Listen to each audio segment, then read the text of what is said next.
อยากหยังบ่อยากปลาหนึ่งบักนาววะนี่แม่ปลากับปลาขาวสอย2ตัวน้อยๆเฮ็ดจังได๋จังสิก็มาเงึดแต่เมียนี่ก็ได้โอ้ยเอา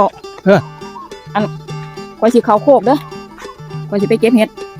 ไปเก็บเฮ็ดใส่อีกบัดนี้โคกนี่ล่ะบ้านเฮานี่ล่ะเห็นว่าเห็ดออกหลายเท่าแต่ว่าข่อยอยากอันนึงว่าข่อยสิไปเก็บเห็ดอยู่แต่ว่าข่อยคิดอยากอันนึงว่าเท่าอยากหยังอุ้ยข่อยเห็นเจ้าอ่อนเฮ็ดแนวกินไปถ่ายข่อยมื้อนั้นแหมมื้ออ้อมเนี่ยมื้อข่อยไปอำเภอแหมแซ่บเท่า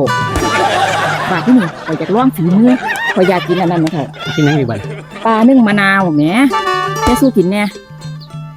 ปลานึ่งมะนาวแม่นปลานึ่งบักนาวเด้อเท่าอันให้เจ้าไปซื้อร้านค้าอยู่บ้านเฮานี่เด้อซื้อมาจาก2ตัวกับพ่อดอกเฮา2คนนึงเอา2ตัวกับพ่อเด้อ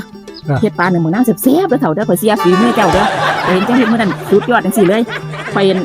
สิบ่ได้มาง่ายปานใดเด้เฮาสิบ่ได้มาง่ายจังซี่เจ้าเฮ็ดไปทาโลดเดี๋ยวมากินแซ่บๆข่อยไปเก็บเฮ็ดมาไว้ซื่อๆดอกซ่ามันออกเด้อเท่าเด้อไปจังคั่นก็กะทิเฮ็ดไปท่าปลานึ่งบักนาว2ตัวกับพ่อเด้อต้องเอาหลายต้องเอาหลายมันเสี่ยงปกติตากินความเจ้าพุ่นล่ะโอ้ยเมียอยากปลาหนึ่งบักนาวมันสิยากหยังภาษาปลาหนึ่งบักนาวซื่อๆแม่จะไปถ่ายจะเข้ากันมันสิยากหยังปลาหนึ่งบักนาวซื่อๆเนาะเนี่ยบอกปลาหนึ่งบักนาวไปตากิน2ตัวจังได๋จังสิมาน่ะ